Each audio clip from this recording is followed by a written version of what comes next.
may just win. And we hope he does. His name is Rob Cornilles. Rob, thanks for being with us. Good morning, Michael. Great to be here. This is one of those races that I wish Fox News would get a little more excited about, and I wish some of the national commentators would get a little more excited about. I spent some time yesterday emailing some of the national hosts that I know, telling them, look, we got a chance to win this district. I mean, this is the Congressional District 9 in New York. It's the same thing. First Congressional District in Oregon hasn't gone Republican in well over 30 years. So kind of give people that don't know the thumbnail sketch of what's going on in this district. Well, we have this special election, as you mentioned, and the last day to vote in an all-vote-by-mail election in Oregon is January 31st. So we have just over a week for everyone to turn in their ballots. They've had their ballots now for well over a week, about a week and a half.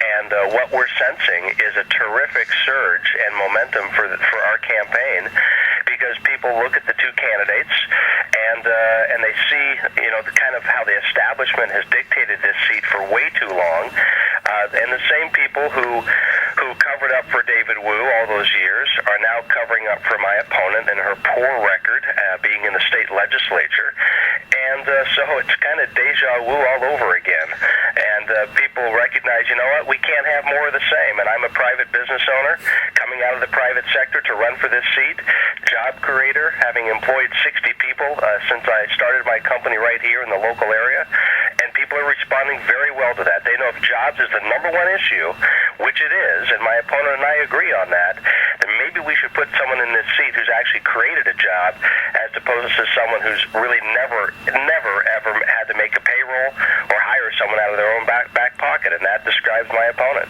Rob, the first congressional district for which you are running as the Republican, the Democrat, as I understand, is the wife of David Wu's attorney, his personal attorney, who's been defending him against all the wacky things he's done, some of which they border on at least unethical. Let's leave it at that. But as I understand it, they've put about $2 million in recently since you've made this surge, and it comes from the Democratic Congressional Committee, Emily's List, Planned Parenthood, the SEIU, all Nancy Pelosi organized funds, because she has to hold on to this seat in order to get back the House. That's correct, and it's been quite an onslaught of negative ads against me, trying to deceive the voters, frankly, about my record of it as being a job creator and what our company has done. And it's pretty disgusting, but it's pretty typical and business as usual. When people are desperate, when they have a candidate on the other side that they don't have any confidence in, and that frankly is hiding now and won't debate me any longer, they recognize that the best way to try to hold on to this seat is to discredit me and mischaracterize me.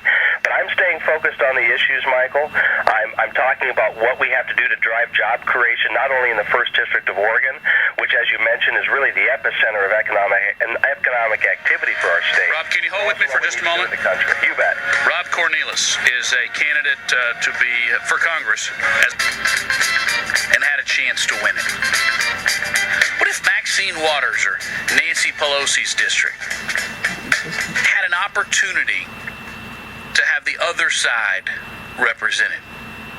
Can you imagine? Well, I don't want to say it's a once in a lifetime, but it's in the 70s, the last time a Republican represented the 1st Congressional District of Oregon. And it's not just Portlandia, although, in fairness, there are plenty of people in Portlandia who may not be as conservative as I am, but they're certainly not as liberal as David Wu was. And they find themselves somewhere in the middle saying, would you stop voting with Pelosi? Because it doesn't matter how you vote. I mean, it doesn't matter what your personal politics are. If you're going to support for the speaker somebody that's going to implement policies that are bad for the district, your individual vote is of no consequence. The most important vote a congressman casts, the single most important vote, is for the House speakership. And that's why these Democrats here in Texas, when we talk about, Gene Green says, I'm a conservative Democrat. You vote for Nancy Pelosi, that's all that matters. After that, the committee chairmanships are handed out. The power structure is created. The creation of the speaker is the most important thing you do. After that, the rest is details. And I think a lot of folks in Northwest Oregon are looking at this district a lot of folks that may be independent, because there's no doubt it's a majority Democrat district, but a lot of folks that are independent are saying, you know what, we're not well represented if we're only going to elect a Democrat. Let's, for once, elect a Republican and show the Democrats we can't be taken for granted and that they wandered too far off the reservation. The candidate who has a shot at doing that is Rob Cornilles. Rob, one quick point on the housekeeper, the administrative. This is a purely vote-by-mail election? Yeah, that's correct. It's wacky. That's the way Oregon voters have determined it should be. It's been the case for several years now in our state. So it's really important that people recognize that we're voting right now, even though Election Day is the 31st, Tuesday the 31st. People are casting ballots as we speak, and so it's really important that we get our message out and that we do all we can. And even your listeners across the country, they can't vote for me, but if they help me get elected, then I can vote for them, just as you're describing when I'm back in the House. So just to be clear, who all got ballots by mail? Every registered voter? That's correct. Every registered voter of the 1st Congressional District, so north from Portland to the coast. Yes, about 5 counties in the northwest side of Oregon, and we had a primary back in November, so I won the primary with about 73% of the vote. My opponent won her primary in the Democrat side, and so now we go after it until the 31st of January. And the ballots have to be mailed by the 31st? They have to be delivered by the 31st. So actually, by the end of this week, Friday, it's really not advisable to mail it anymore. You have to drop it off at a ballot box so that it ensures its delivery. Okay, so in a minute or less, you're a small business owner. You're the Republican candidate. Who are you? Who is Rob Cornilles?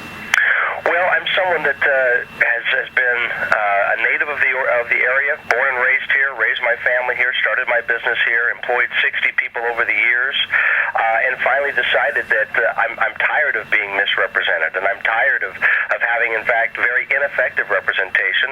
I know what it takes to create a job. I know what motivates me to hire people, and I know what discourages me from hiring people. And here in Oregon, we haven't had representatives who've been business-friendly, who've understood those basic principles, and that's why we continue to be above the national average in unemployment for 15 straight years.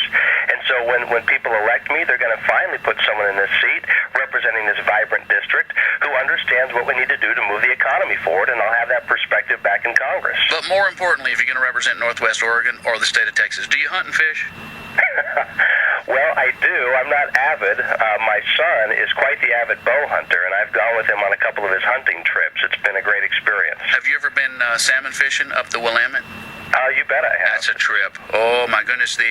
One of the ladies there at the station, her husband played ball for Oregon. Big, nice, wonderful guy. And in the summers, he's a Shimano rep, and in the winters, or Shimano and Loomis rep, and in the winters, he's a gun rep.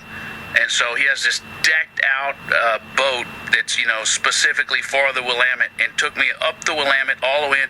I don't think there's a prettier downtown view in America than coming up the Willamette, looking up at the city.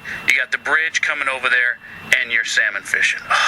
Thank you, Michael. It is a beautiful part of the world. That's why I decided when I started my business to stay right here, even though our clientele and our customers are largely on the eastern side of the country.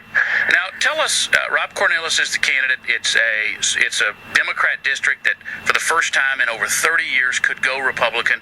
Rob Cornilles is the Republican. Tell us about the Nancy Pelosi mini-me that you're running against. Well, she's been a state legislator for the last 5 years, and she has admitted in this campaign that she has never seen a tax increase or fee hike that she voted against. And she has no record of job creation. She's a lawyer turned politician. As you mentioned, her husband was David Wu's personal attorney for many years while Wu was going through all of those problems and while the establishment was covering up for his misbehavior. And now she wants to be our next congresswoman. She wants to be rewarded for being a part of that. And we're fighting hard to make sure that doesn't happen. That's why the polls show this is neck and neck. It's much closer than the Democrats ever thought it would be. So they're only Their only response is to, of course, throw about $2 million of negative advertising out there to try to deceive the voters, just like they deceived us about David Wu. Well, I find it very disturbing that $2 million has come in from outside the district, from Planned Parenthood and from Nancy Pelosi's DCCC, which, of course, their whole goal is to get a Democrat majority again so she can be the speaker. That means the money that's coming in is on the basis of supporting a Pelosi agenda, and I don't think that's what that district wants. And Michael, wouldn't it be awesome if the first federal election of 2012, which this special election is taking place next Tuesday, if Portland sent a message to the rest of the country, we're tired of more of the same. We're tired of policy that's hurting and destabilizing our economy. We're ready to put some job creators in Congress who knows what it takes to meet a budget and to meet a payroll and to change the way we look at this economy and how we can right it. And so we're very excited in Oregon to actually develop a positive story here that hopefully the rest of the country will follow. We just need your listeners' help. It'll make national news. I got 10 seconds. What's the website? Cornillesforcongress.com. I'll spell it during the break. Don't worry. I'll spell it a few more times in the course of the show. Rob Cornilles, good luck to you one way or another. We hope you win. Thanks so much, Michael. All right. We don't pick and choose congressional races because there are 450 of them very often, but this one would be a whole lot of fun, folks. A whole lot of fun. We'll post some